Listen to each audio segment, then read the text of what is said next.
बैठक घेतो, गणपतीच्या अगोदर बैठक घेतो, अण्णाभाऊ साठे जयंतीच्या अगोदर जयंतीच्या बैठका घेतो।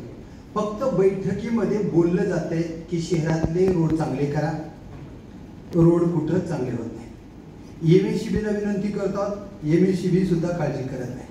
रोडवर ये जा करणारा एक तरुण मागच्या 4 महिन्यामध्ये एका रोडवर ॲक्सिडेंटमध्ये मेला, तरी सुद्धा नगरपालिका दुर्लक्ष करते।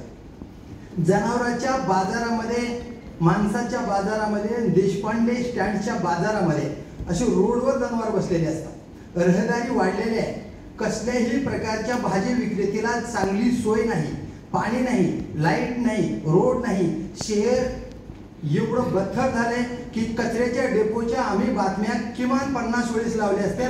नवीन जिल्हाधिकारी साहेबांनी भेट दिली आणि कचरा डेपो हलवण्याचा प्रयत्न चालू असेल आणि चालू व्हावा, कारण वसुधा फड मॅडम शहरामध्ये कसल्याही प्रकारचं लक्ष देत नाही।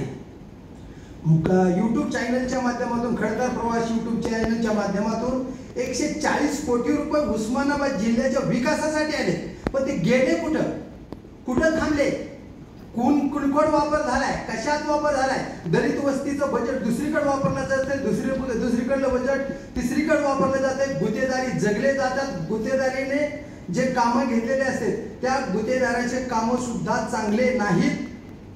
फार मोठ्या प्रमाणामध्ये भ्रष्टाचार आहे। जिल्हाधिकारी साहेबांनी या गोष्टीकडे स्वतःहून लक्ष द्यावं।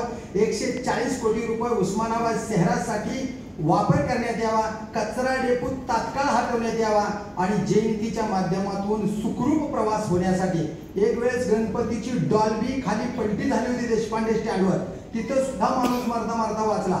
अशी परिस्थिती शहराची आहे, तर शहराचे रस्ते चांगले असावे, लाईट चांगली असावी आणि शहराकडे लक्ष जिल्हाधिकारी साहेबांनी वसुधा फड मॅडमकडे साहेबांनी आदेश करावे आणि शहराचा विकास करावा, एवढीच अपेक्षा आहे। जयंत्या सुखरूप निघाव्या आणि शहर विकास व्हावा, एवढीच अपेक्षा आहे। धन्यवाद।